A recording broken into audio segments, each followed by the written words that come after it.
take us through the article. Browns can't get desperate with that second pick.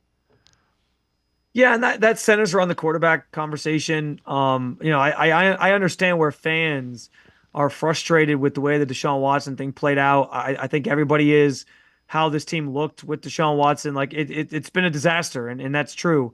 But they can't like try to solve that problem and make it go away by then making a drastic decision that could set the organization back even more years. And I understand like the easy example that everyone's pointing to is you look at the Washington Commanders right now getting ready to play in the NFC Championship game this weekend, and they're all like, "Well, hey, they did it. They drafted a quarterback at number 2, and look how quickly they turned the organization around."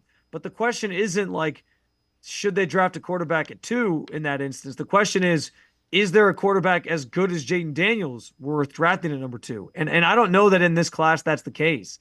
So the idea of, especially that article I wrote was I understand where fans really are pushing for, well, you might as well just do it. There's nothing to lose. You got to find this quarterback. You got to get this position right. Like take a chance. But like if they guess wrong or they pick wrong and they get desperate and they just make that pick because they're worried about their job security or whatever, again, that could set the organization back at that position and beyond even further. So you can't like you're going to have to take a risk to get out of this situation because no matter who you bring in, I think you're doing that. Whether it's Kirk Cousins as a nearly 40-year-old, whether it's Sam Darnold as kind of this reclamation project, or Daniel Jones or whatever it might be, you're going to have to take a little bit of a risk. But it's about weighing like how big of a risk you want to take.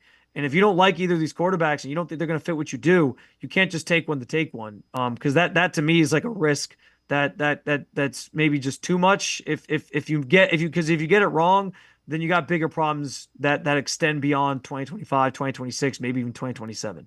Well, I'll take it even a step further. If Andrew Berry gets it wrong at 2, there's going to be somebody else picking high in the draft next year, I believe. Yeah. I truly believe that. I agree. And you got to get 2 right. And the question is there a quarterback that you feel can be your quarterback for the next 10 years? Yeah.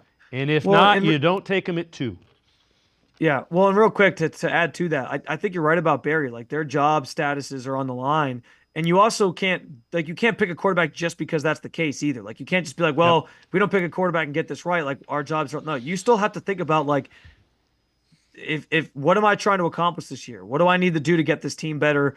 And I think like a lot of this centers around like what's the goal for next year? And from the outside looking in, it feels like the goal just needs to be steady the waters here, get this team back into playoff contention. And if you do that, I think that sort of gets everybody buying back into this regime, and then you can start thinking about like taking the next big swing at a quarterback and seeing if you can get that position right finally.